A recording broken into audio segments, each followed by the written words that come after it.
Welcome in on this lovely Tuesday evening. I am your host, Jesse Moeller, aka J Moeller05, and welcome into the Fantasy Lowdown. We are heading into week 5, and if you don't know, now you know.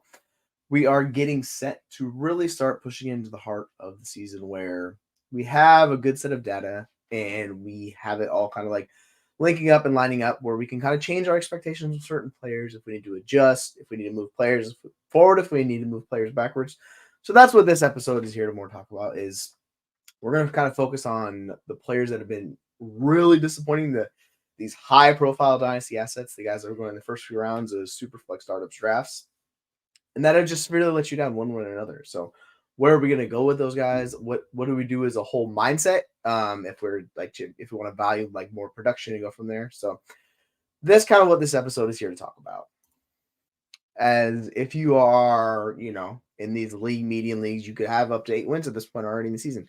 You could be 8-0, you could be 0-8. In the leagues without the sleeper leagues, without the league medians, because sleeper is the only league format I play in. You're 4-0, 0-4. It's a little bit easier to come back in there. But like, where do we just turn? What's our thought process? What's our mindset with these guys? So that is what I wanted to focus on, and we're going to focus on these players. So let's start out with the king, none other than Mr. Patrick Mahomes, as you can see, is scrolling across the bottom of the screen are keep trade cut values to kind of give you an idea of where he's valued in the market. Currently quarterback 5. Overall, he's still a first round starter pick, player 11, and his price point is $8,135. Now you might say, like, what does that price mean? That just means his actual price and trade value to get him. Now, when you look at kind of like the issue with Mahomes, if we go based off of WAR and his production and points per game, you more or less see the real issue of what Mahomes isn't really doing for your offensively. Because if we go to WAR, 0.26, he's behind guys like DK Metcalf. He's behind guys like Geno Smith, the Seahawks offense. Baker Mayfield's crushing him. Dak Prescott, CJ Stroud. For a guy who was, at the beginning of going into the season, he was a top 3 startup pick. Some people wanted to push Stroud. Some people wanted to push Allen, Hurts, those players above him. But there was no skill position players going above him. What's happening is because this is another year of Mahomes kind of falling short of expectations. We had it last year. We got really excited as a community because guess what? they added Xavier Worthy, they added Hollywood Brown. We thought another year with Rashee Rice, Travis Kelce was still in the system. We thought it was going to take a step forward. It really hasn't for Mahomes, and that's the big deal. When you look at his points per game, it's fine. It's 15.6. He's quarterback 16. It's just it's hurting you from where you took him in drafts where he was a second round pick, right? In redraft. So the thing is, are there signs where he can get better? And he just lost his most impactful player in Rashee Rice.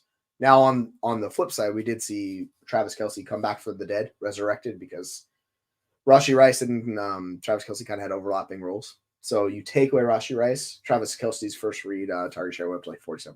He was highly involved. He's going to be the focal point of this offense moving forward. The problem is, like, they're just not passing a lot.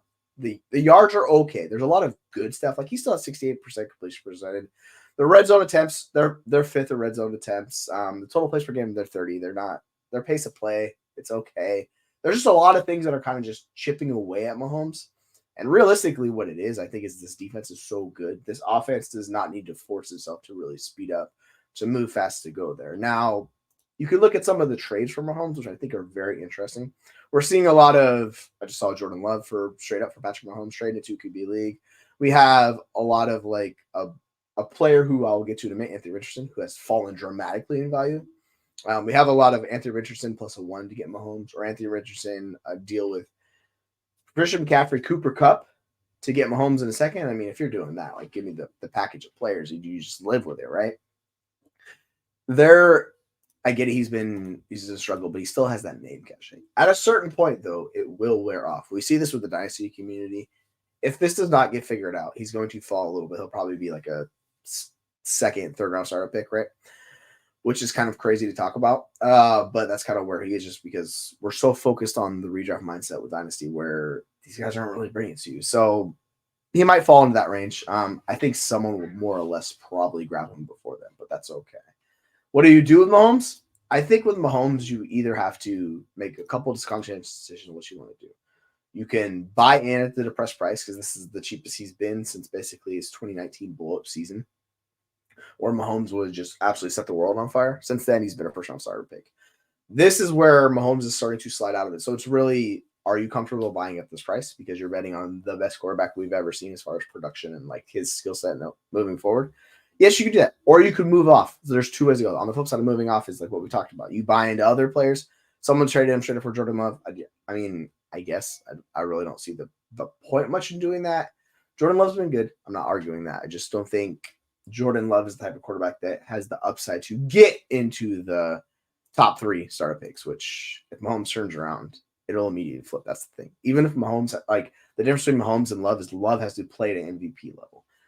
What I think you should try and do is if you're going to try and trade for a difference-making quarterback, the guy that comes to mind is Jaden Daniels. Now, it might be a little difficult to get Jaden Daniels just because Jaden Daniels is playing outside of his mind, and he's clearly above him on keep trade cut by over 1,000 points.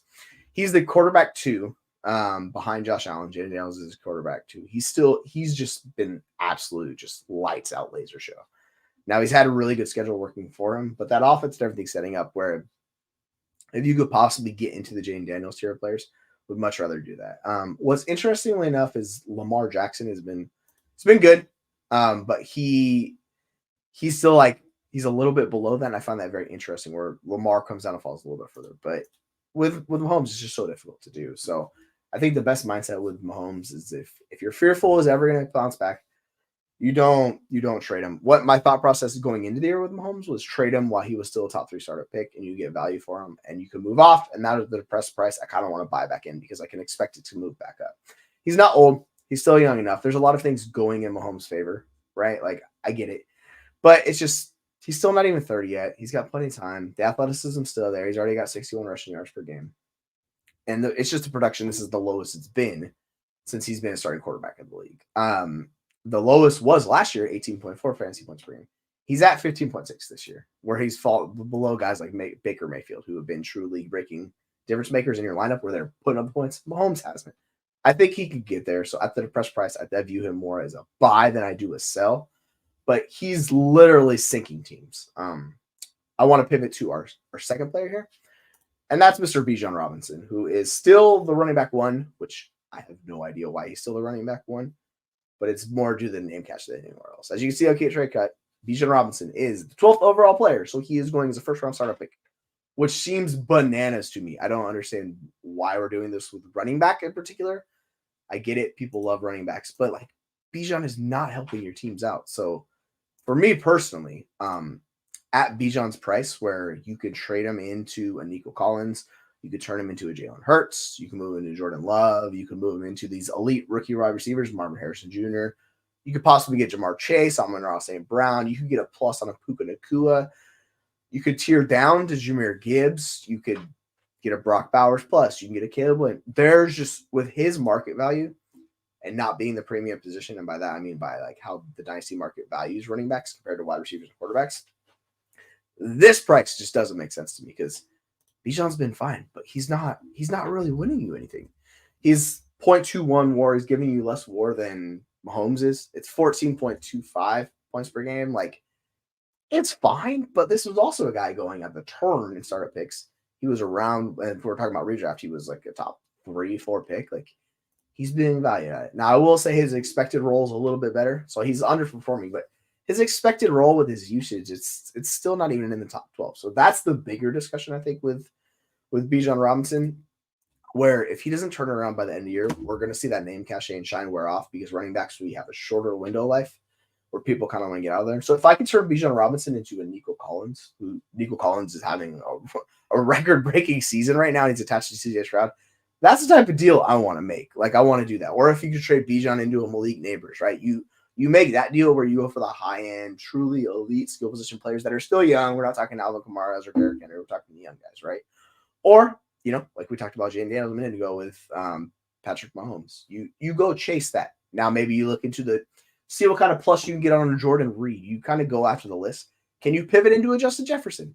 Probably a little bit hard this year because I get it. Like, where people love Justin Jefferson, as do I. Like, he's incredible. And you look at it, he's the second highest valued player on Keep Trade Cut. Like, he holds all the value. So I think that's a lot harder to do. But at his current price, like, both Breece Hall and Bijan Robinson are sells for me. because they're just not going to hold this cachet at the running back position because we have the 25 running back class coming in.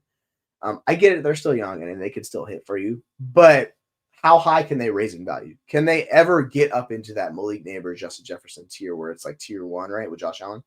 I don't think any running back can ever get there. Like, that's the hardest part. Even when McCaffrey had his record-breaking season in 2019, like, if that was this year, would McCaffrey be above the truly elite wide receivers and quarterbacks? I don't know. I don't think it's possible. So, for me, Bijan Robinson, I'm looking to pivot off of him either to take a package in a deal, or what I'm looking to do is to pivot into the truly elite. And like, I think the weird thing with Nico is like he's still not valued that way. Yeah, he's gonna get there soon, but like that's the player I would much rather love to pivot to off of him. Speaking of wide receivers, let's talk about our third player on this list of a guy that's been disappointing. Garrett Wilson, who was a borderline round 1 pick. He has fallen. In redraft leagues this year, he was like basically a turn pick, 1-2 turn. He was a top 3 round pick. He went second round a lot of times. But as you can see right now, he's wide receiver 10. Overall player 27. His price point is 6,482 points. It's not going well for Garrett Wilson.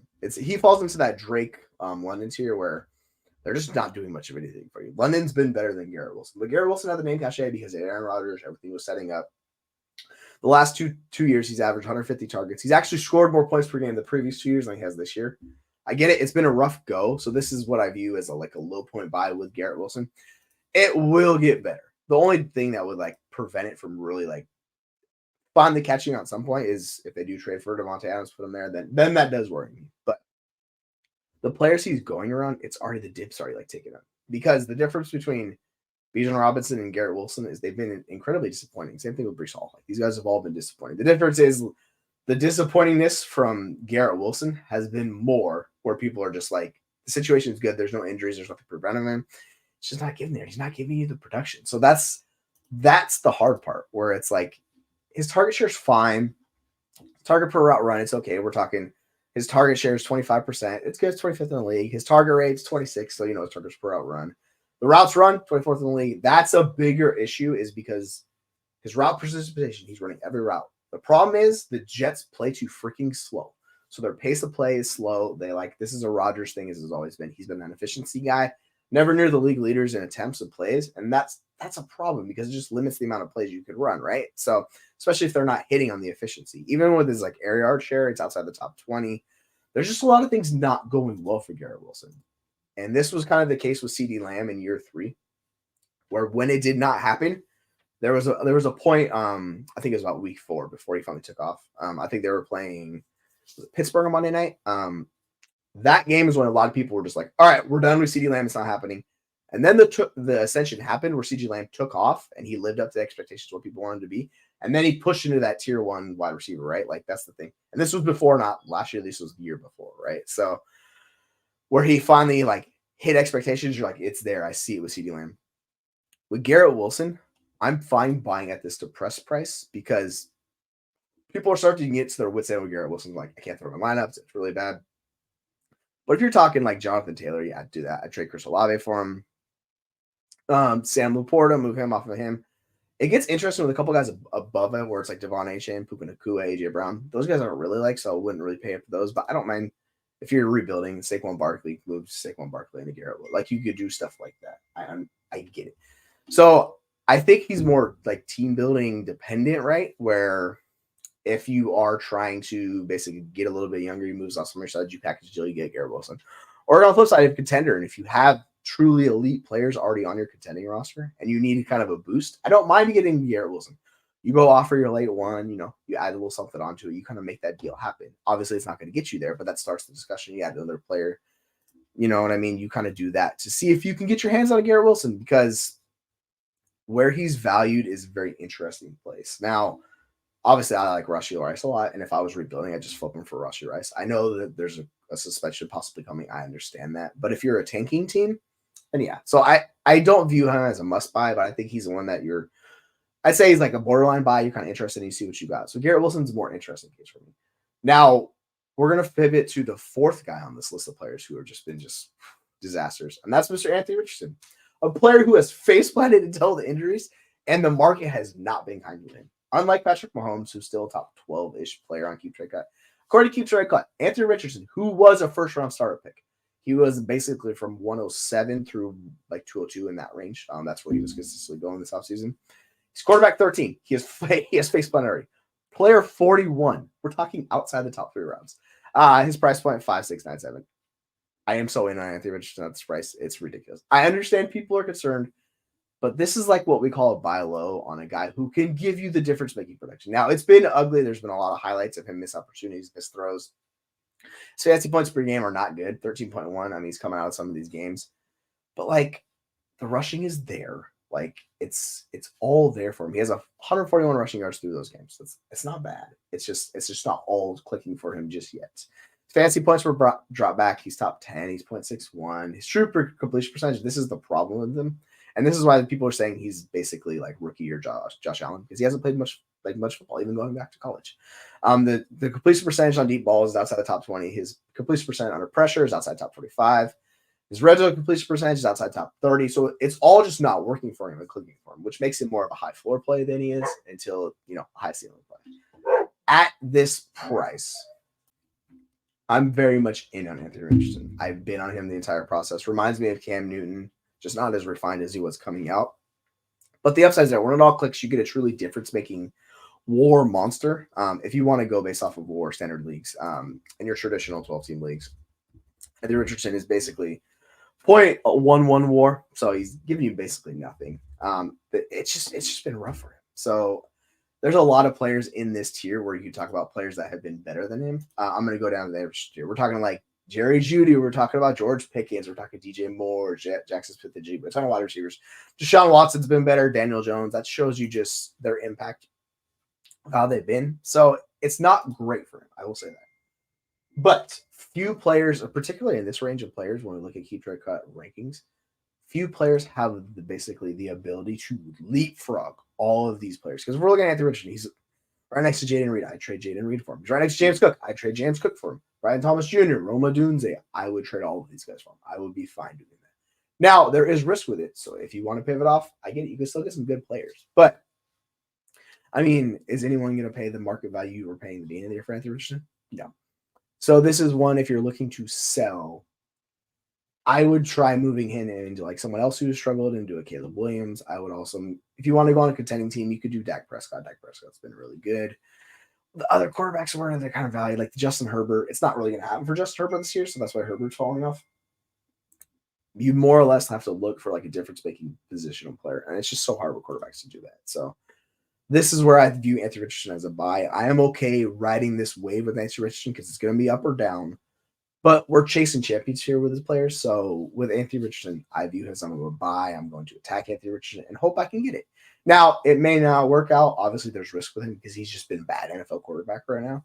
But the signs are there where if he gets a little bit, like the completions start happening. And obviously, I think the other flip side of his injuries. That's the other thing where if the injuries happen, they could take him away. But we saw this with Cam Newton over time. His shoulder just disappeared. Obviously, I'm not saying that's going to happen with Anthony Richardson. I'm just saying he needs to be a little bit more careful with these plays. He's taking a ton of hits. We saw Syke, and he basically got injured. He had a hip pointer, goes back out, and he immediately does a draw play from him, and he gets hit right in the hip again, and he goes out. So it's just like, all right, let's maybe slow down a little bit, figure it out. I understand it's frustrating as Anthony Richardson manager. I don't think people are looking to sell, but I would be going knocking on doors, checking to see if you get Anthony Richardson and buy into Anthony Richardson. Obviously, I ride the wave of the mobile quarterbacks and the issues they have with it. This is my Trey Lance love. Burned me before, Justin Fields. I kind of learned the thing with Justin Fields where I was like, all right, you can just get out. Like, we're not doing that. The difference is Anthony Richardson is young enough. Like, he gets to learn the traits. And I think he could be a good NFL quarterback because everything's there for him. Like, he's a better processor. The issue is just accuracy. If that gets tuned up, I think the upside is there. Now, let's go to our fifth and our final player on this list. That would be Mr. Mark Andrews, who is basically worthless at this point in Dynasty. According to Keep Trade Cut, the tight end 16, player overall 163. That is not a typo, a misquote. Yes, he is valued at 2,558 points. You've seen how the values have gone down. We've gone in order with this. Andrews has just been rough. Like, it's been a disaster, followed by this last week where he put up a 0. And it's like, all right, Mark Andrews, what the heck are we supposed to do with you? Because you're supposed to be a difference-making tight end, and you're just doing nothing. He's actually provided you negative WAR negative 0.164. He's been about as bad as you can get as far as positional value and production. Like, it's just been a disaster. There's only a handful of players that have been worse for him. Like, we're talking Bensonot, Blake Corum, AD Mitchell, guys that have been on the field but just haven't put up points for you. Yeah, it's just been a nightmare. We're talking Daniel Bellinger's of the world. We're talking just gross Jared Wiley. Like, this is not what we wanted and expected from Mark Andrews, who dealt with an injury last year. I'm apparently the tightrope surgery is a big deal because this also took our boy Tony Pollard, took him out as well too, and it took him a full year plus to recover. So with Andrews, he's just not running the routes. He ran like 47% of the routes. It's just not good. And then when he is running the routes, he's not getting targets on top of it too. So with Andrews, I'm not really sure what you do with him. You basically have to hold him because you can't sell him for anything. Like, his target share is 8%, target rate 13. They're bottom of the barrel at tight ends. His route participation on the full year, if you put all his games there, 67 percentile. It's like, what are we doing here? Air yards, he's got no air yards. I think the bigger issue is the Baltimore offense and how we saw, particularly last week against Buffalo. They just attacked the spine of the defense because the weakness is the middle of the field for Buffalo, and they just hammered it. They didn't really need Mark Andrews. They only ran 20 routes in that game. Like, if you run 100% of routes in that game, you're still not running very many routes. That's the problem for the Ravens offense. So it very much is like the Derrick Henry. It's the Lamar Jackson show. Zay Flowers can show up, but outside of that, man, it's rough. So Andrews is the guy you just basically have to hold because you're selling him for peanuts. Like, you can't really get anything for him. So you have to hope he gets better, heals from the surgery, and comes back next year looking stronger because it's rough. I legit don't know what you do with him. Like, we're talking the players that he is valued around are just, they don't do anything for you. We're talking 3rd round picks. Like, how does that help you? It does nothing for you. So it's not good, man. Like, interestingly enough, he's tanked in value, particularly the last couple of weeks, falling off because he was inside the top 100 players not too long ago. He's well past that. If you can move him for David Njoku, I would happily pay up to move him for David Njoku. It's just not good. Like, we're talking Marshawn Lloyd, Jerome Ford, Andre Isovich, Tank Bigsby, Roshan Johnson. These are the players Mark Andrews going to run. You could do Will Levis, but nobody wants to do that. I don't actually mind switching him for Will Levis and taking the shot. So with Mark Andrews, he was a top 6 tight end in a redraft. The expectations were there. He's been a very, very good NFL tight end. And my heartstrings are always attached to him because he's a type 1 diabetic like myself. So Mark Andrews, always been a fan of you. But man, for the dynasty valuation of market, it's too late to sell is the way I'll phrase that. If you're looking to get out now, basically you're just taking whatever you can get and being done with it because we're talking 2nd round picks. Like, yes, it's not good. Would you take Cortland Sutton? Would you take Juwan Jennings? Would you take Daniel Jones for him? Are you willing to take that level of player? I don't think most people are. So for me, I'm just not going to do the Mark Andrews. So let's recap it on the 5 players we talked about today. We talked about Patrick Mahomes, the quarterback 5. Why we're like, you know what? It might be a good time to pivot off Mahomes. Bijan Robinson, the overall running back 1, top 12 dynasty player. Why he's a sell. Garrett Wilson, wide receiver 10, overall player 27. View him kind of team dependent. You could buy or you could sell at that price. I think it really depends on what your team's looking for. If you have studs, you want to take the upside shot, go for it. If you're tanking, you can sell him for a good haul. So I don't mind doing that. Next player, Anthony Richardson, quarterback 13, overall player value 41. He's a buy at that price for me. I get it. There's risk with it, but I like Anthony Richardson. I like the upside shot. I'm going to take it. It's up to you if you want to do that. I'm not going to sell at that price. I'm just going to ride it and see how it goes. And if the offseason, if we don't get it, then we move on. Mark Andrews was the 5th and final player we talked about. Tight end 16, player 163. So those were the 5 dynasty suspects, the guys that have hurt you the most this year based on where they were drafted, how the lack of production has come for them. So that's the motley crew of the 5. So I am your host, Jesse Moeller, aka JMoeller05. Thank you for joining me on the Fantasy Lowdown. We will be talking to you next Tuesday at 5:30 Pacific time, 8:30 Eastern time. I want to thank you all for joining us. If you could be so kind, and we would appreciate all the likes, all the comments, the shares, the subscribes, because this is all possible because of you guys. So without you guys, it's not possible. So I just want to shout out you guys. If you can subscribe, our subscribers we're at 18% of our total content. We want to push that number up. We're at 18. We want to move it up a little bit more. So anyways, I'm rambling on enough. Thank you for joining me this week, and I'll look forward to seeing you all next week. So I'm going to ramble a bit as I get out of here, and there we are. Take care, folks.